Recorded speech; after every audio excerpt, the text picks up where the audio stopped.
I never thought this day would come. Not like this. Not with me shoving clothes into a suitcase, my pulse hammering, her voice breaking behind me. "Please, just talk to me," she begged. But I was done talking. Done. 5 years together, 4 married, and in that time I fought tooth and nail for a simple, sacred thing: boundaries. But Kelly? She never saw the problem. Or worse, she saw it and chose to ignore it. Her family had a chokehold on our lives, an unrelenting invasion disguised as closeness. I tried to hold on, but today was the last straw. It started subtly. The little things. Her mom and dad stopping by unannounced. A plate of food I had been looking forward to mysteriously vanishing. My snacks gone without a second thought. My recliner, the one thing I bought for myself, occupied like it was theirs. Then, 9 months ago, the storm truly hit. Kelly's parents' marriage shattered. A 15-year affair had come to light, and suddenly my father-in-law decided he was madly in love with his mistress and wanted to start over. He kicked everyone out of their home like they were strangers, and just like that, our house became their refuge. I should have said no. I should have stood my ground, but I didn't, because I loved my wife, and I didn't have the heart to let them sleep in the streets. That was my first mistake. Taking them in was chaos from the start. They treated our home like a public space, a free-for-all with no rules, no respect. The second full bathroom? Completely ignored. Instead, they used ours, our private space, our sanctuary, and somehow it was always occupied whenever I needed it. Then came the violations that made my skin crawl. My sister-in-law, without a single shred of self-awareness, started napping in our bed. Our bed. The first time it happened, I thought it was a joke.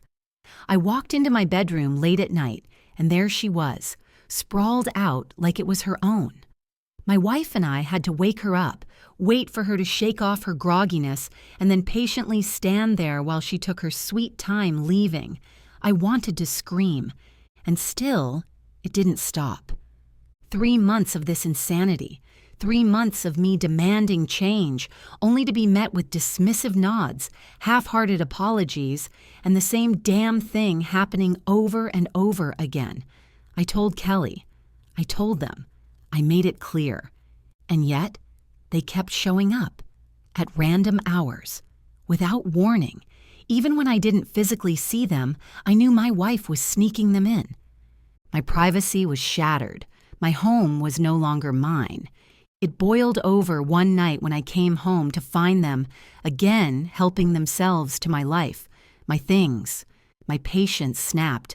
I unleashed everything I had held back, right there, in front of them. I didn't care.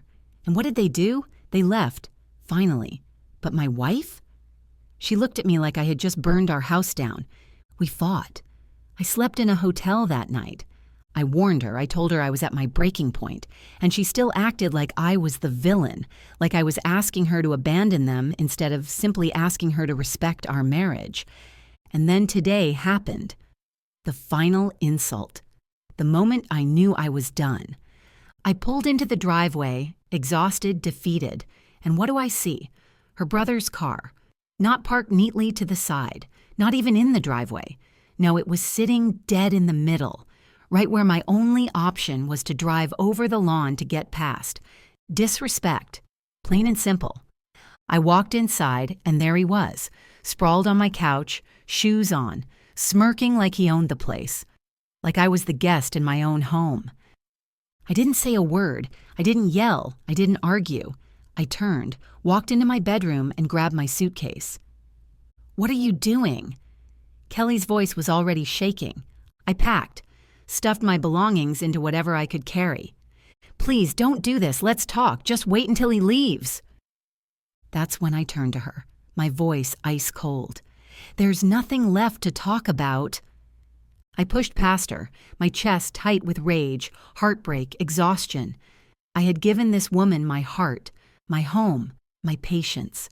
I had swallowed my pride for years, hoping she would see the damage her family was causing, and all I got in return was another slap in the face.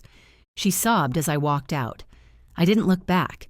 She called me minutes later, her voice desperate. I let it ring. She called again.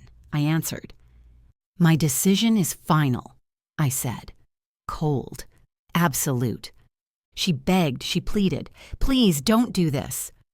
But I was beyond feeling, beyond caring. I told her the brutal truth. Right now, I despise you, and I will never sleep next to you again. Silence. A stunned, choked back sob. She knew it was over, and honestly, so did I.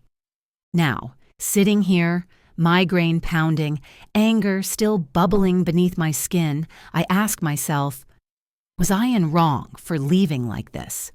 Should I have waited? Should I have announced my intentions once her brother was gone? Would it have changed anything? I don't think so.